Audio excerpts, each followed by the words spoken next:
Bismillahirrahmanirrahim. Assalamualaikum warahmatullahi wabarakatuh. Salam sejahtera untuk kita semua. Baiklah, para mahasiswa dan mahasiswi yang saya banggakan, pada hari ini kita akan membahas mengenai uji beda 2min atau yang lebih dikenal dengan sebutan uji T-test. Nanti uji beda 2min ini kita akan bagi menjadi dua kelompok, yaitu uji beda 2min untuk sampel berpasangan atau pair sample T-test, dan juga uji beda 2min untuk sampel yang tidak berpasangan atau yang disebut dengan independent sample T-test. Nah, apa itu uji beda 2min? Uji beda 2min untuk sampel berpasangan atau yang disebut dengan pair sample T-test merupakan salah satu prosedur pengujian hipotesis yang bertujuan untuk menguji perbedaan nilai rata-rata dari dua pengukuran pada orang yang sama, tetapi dilakukan pada waktu yang berbeda. Jadi di sini ada 3 kata kunci, yaitu yang pertama ada 2 pengukuran yang dilakukan, kemudian dilakukan pada orang yang sama atau pada responden yang sama, dan juga pengukuran dilakukan pada waktu yang berbeda. Adapun tampilan data untuk uji pair sample T-test ini yaitu memerlukan data sebelum pengukuran, kemudian data setelah pengukuran, dan juga deviasi atau selisih yang didapatkan dari pengurangan data pertama atau sebelum pengukuran dikurangi data kedua atau sesudah pengukuran.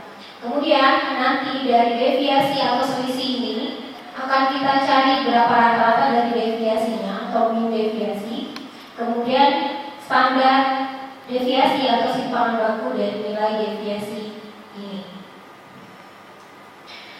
Berikut merupakan contoh kasus untuk uji T berpasangan atau P sample T-test, yaitu pertama, apakah ada perbedaan tingkat pengetahuan antara sebelum dan sesudah dilakukan pelatihan. Kemudian contoh yang kedua, apakah terdapat perbedaan rata-rata berat badan antara sebelum dan sesudah mengikuti program diet. Dan yang ketiga contohnya yaitu apakah ada perbedaan rata-rata kadar hemoglobin pada ibu hamil yang mengalami anemia selama kehamilan sebelum dan sesudah pemberian tablet besi. Ini merupakan ketiga contoh untuk sampel berpasangan atau untuk uji T berpasangan. Kemudian syarat yang harus dipenuhi jika kita ingin melakukan uji T berpasangan, yang pertama adalah data harus berdistribusi normal.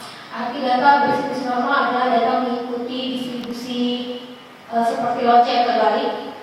Kemudian sampel diambil secara random atau acak. Kedua kelompok data merupakan data berpasangan atau dependen. Kemudian jenis variabel yang akan diuji adalah variabel numerik dan variabel kategori dengan hanya 2 kelompok saja. Kemudian prosedur untuk melakukan uji T berpasangan ini atau pair T-test, yang pertama adalah memformulasikan hipotesis terlebih dahulu, bagaimana hipotesis nolnya dan bagaimana hipotesis alternatifnya. Contoh di sini untuk hipotesis nol adalah rata-rata perbedaan sama dengan 0 atau tidak ada perbedaan rata-rata sebelum dan sesudah dilakukan pengukuran. Kemudian nanti untuk hipotesis alternatifnya adalah lawan dari hipotesis nol. Nanti hipotesis alternatif bisa dibagi 2 sisi atau 1 sisi, one tail atau two tail. Kemudian langkah selanjutnya adalah menentukan uji statistik yang digunakan, apakah uji T, uji Z, dan lain sebagainya. Kemudian yang keempat adalah melakukan perhitungan uji statistik. Kemudian setelah melakukan perhitungan, kemudian kita tentukan keputusannya. Kita bandingkan antara T hitung dengan T kabel, atau dapat juga kita bandingkan antara nilai T dengan nilai alfanya. Dan angka yang terakhir adalah kesimpulan. Berikut adalah aplikasi uji T berpasangan atau pair sample T-test. Contoh kasusnya adalah kita ingin mengetahui apakah ada perbedaan tekanan darah sistolik pada mahasiswa sebelum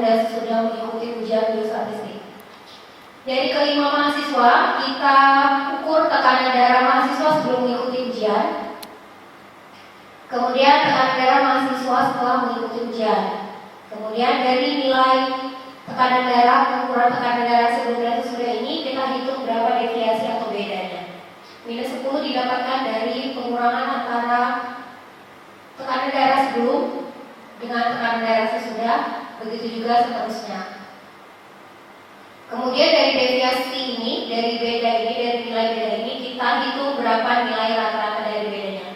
Minus 9 didapatkan dengan menjumlahkan keseluruhan nilai beda, kita bagi dengan banyaknya sampel. Itu didapatkan dengan nilai rata-rata yaitu minus 9. Kemudian standar deviasi dari beda, kita peroleh nilainya itu 9,6 mm air raksa, dan standar error dari bedanya kita dapatkan dari 4,301 mm air raksa. Setelah kita menghitung nilai rata-rata, kemudian standar deviasi dan standar errornya, maka selanjutnya kita memformulasikan hipotesis. Apakah hipotesis 0 dan hipotesis alternatifnya? Karena tadi tujuan kita adalah ingin mengetahui apakah terdapat perbedaan tekanan darah sistolik sebelum dan sesudah ujian biostatistics, maka adapun hipotesis 0-nya adalah tidak ada perbedaan rata-rata tekanan darah sistolik pada mahasiswa sebelum dan sesudah mengikuti ujian biostatistik, atau rata-rata deviasinya sama dengan 0. Kemudian hipotesis alternatif merupakan lawan dari hipotesis 0. Kalau hipotesis 0-nya tidak ada perbedaan, maka hipotesis alternatifnya adalah ada perbedaan rata-rata tekanan darah sistolik pada mahasiswa sebelum dan sesudah mengikuti ujian biostatistik, atau min deviasinya tidak sampai dengan 0. Ini merupakan uji dua sisi atau tutel. Kemudian langkah selanjutnya kita menentukan uji statistik yang digunakan.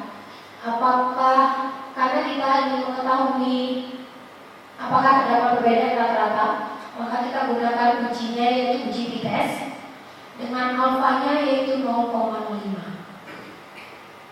Kemudian setelah kita menentukan uji statistik yang kita gunakan, langkah selanjutnya kita menghitung keputusan atau menentukan keputusan. T-hitung kita bandingkan dengan nilai T-tabel. Karena tadi kita dua sisi, maka alfanya kita bagi 2, 0,05 kita bagi 2, dengan degree of freedom-nya adalah N-1. N kita sama dengan 5, kemudian dikurangkan dengan 1. Maka T-tabel didapatkan dari rumus ini adalah 2,776. Nanti akan kita bandingkan dengan nilai T itu.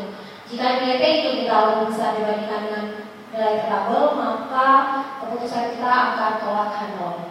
Kemudian kita melakukan perhitungan, yaitu dengan membagikan rata-rata deviasi, kita bagikan dengan standar deviasi, dibagikan dengan akar dari N atau responden kita, atau yang lebih dikenal dengan standar error. Kemudian setelah didapatkan pembagian antara rata-rata deviasi dengan standar errornya, maka didapatkan nilai T hitungnya minus 2,093. Kemudian kita bandingkan dengan nilai T-tabel. Nilai T itu kita minus 2,093 ternyata lebih kecil dibandingkan dengan nilai T-tabel, maka keputusan kita adalah H0 gagal ditolak atau gagal tolak H0. Karena tadi kita kesimpulannya gagal tolak H0, keputusannya gagal tolak H0, maka kesimpulannya adalah secara statistik tidak terdapat perbedaan tekanan darah sistolik pada mahasiswa sebelum dan sesudah mengikuti ujian biostatistik. Berikut ini merupakan tampilan dari Excel. Jika teman-teman melakukan perhitungan dengan menggunakan Excel, dengan menggunakan software Excel, maka hasilnya akan sama dengan perhitungan manual seperti yang sudah kita lakukan bersama. T-hitungnya minus 2,092 sekian-sekian. Kemudian nilai P-value untuk dua sisinya adalah 0,10 sekian-sekian, dan nilai T-tabelnya adalah 2,776. T-hitung, nilai T-hitung lebih kecil dibandingkan nilai T-tabel, maka keputusannya adalah gagal tolak H0. Kemudian setelah kita melakukan perhitungan dan setelah kita menyimpulkan, maka selanjutnya akan kita menghitung interval SLAP atau confidence interval dari data kita. Rumusnya adalah sebagai berikut. Kemudian interval selang dari contoh sebelumnya didapatkan yaitu minus 20,94 sampai dengan 2,94. Artinya adalah peneliti percaya bahwa 95% perbedaan rata-rata tekanan darah sebelum dan sesudah mengikuti ujian biostatistik adalah lebih rendah 20,94 tekanan darah sebelum mengikuti ujian statistik dibandingkan dengan sesudah mengikuti ujian biostatistik, dan tekanan darah sesudah lebih tinggi 2,94 dibandingkan dengan tekanan darah sesudah mengikuti ujian biostatistik. Baiklah, itu saja yang dapat saya sampaikan mengenai uji beda rata-rata atau uji beda min berpasangan. Saya harapkan mahasiswa bisa lebih memahami apa yang dimaksud dengan uji beda rata-rata tersebut dan bisa mengaplikasikan ke dalam contoh kasus yang akan saya berikan.